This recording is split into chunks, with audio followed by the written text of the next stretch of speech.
Today we're at Kelley's Berry Farm, right on the Cumberland River outside of Lebanon, Tennessee.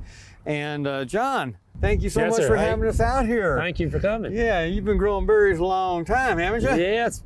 I believe we planted the first blueberries in 1980. Yeah, so we that's planted 40 ours something in. years. We planted ours in too, and nobody ever heard blueberries around here. Nobody knew what a blueberry was around here. They said, "Oh, what do you do with a blueberry? Make a blueberry muffin, something." Yeah, that's what I know. Yeah. Well, today I'd like to learn about how you get the ground in good shape, in good heart for growing berries. I notice you have cover crops.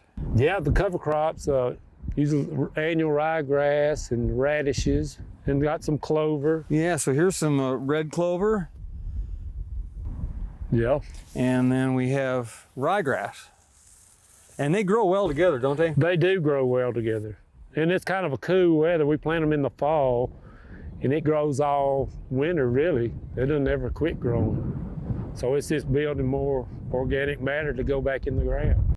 Yeah. Well, I found in gardening that organic matter is really the key to That's the key to growing any kind of plants, I think. The longer you farm, you know, organic matter is the true test you gotta have. Organic matter is what matters. That's what matters. It is. It really does. Yeah. Do you grow cover crops in the summertime?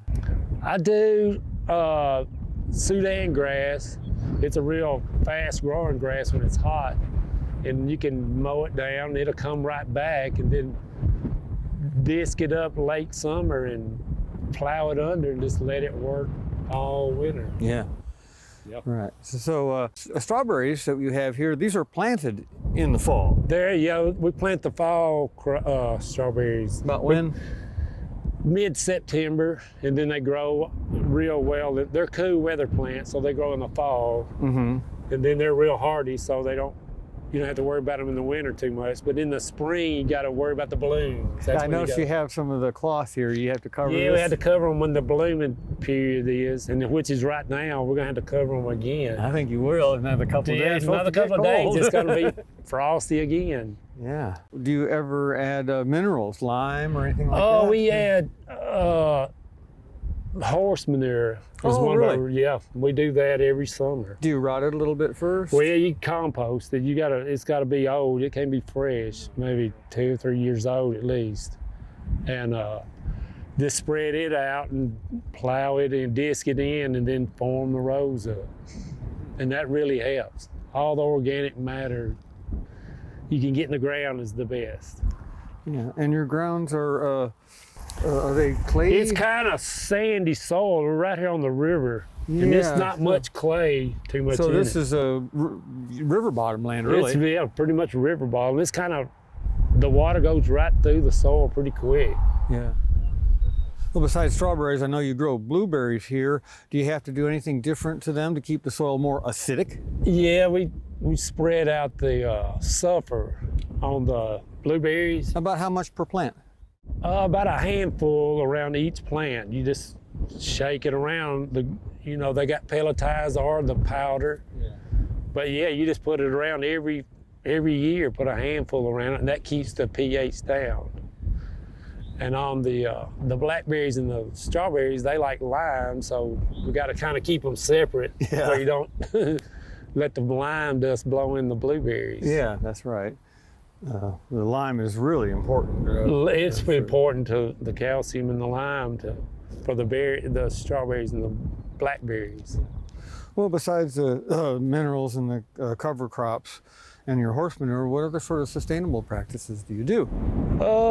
Well, we got the honeybees, and they come in, and we don't use any insecticides because of the bees. And if you got healthy plants, then they kind of fight the insects themselves. The plants do. Your plants are healthy. You're not going to have to use anything. That's right. That's you come to realize that pretty quick. Yeah. Do you use mulches in your berries? I see do the plastic here. The plastic on the strawberries. I do on the blackberries and the blueberries. We use the where they cut it. One year we went where they mulched all the limbs up, and we used that. On the side of the road. On the side of the road, we used to get them, where they grind all that up and put it underneath there. and let it rot down. Okay. And between the blackberries, what do you grow in between the rows? Of I just got grass. More grass? Yeah, just grass, ryegrass and fescue in there. Yeah. And just mow it and, you know, let the mud, just keep it mowed down. Yeah. But you don't mow it real close like you do a lawn. You want to leave it. Oh, you want to leave it.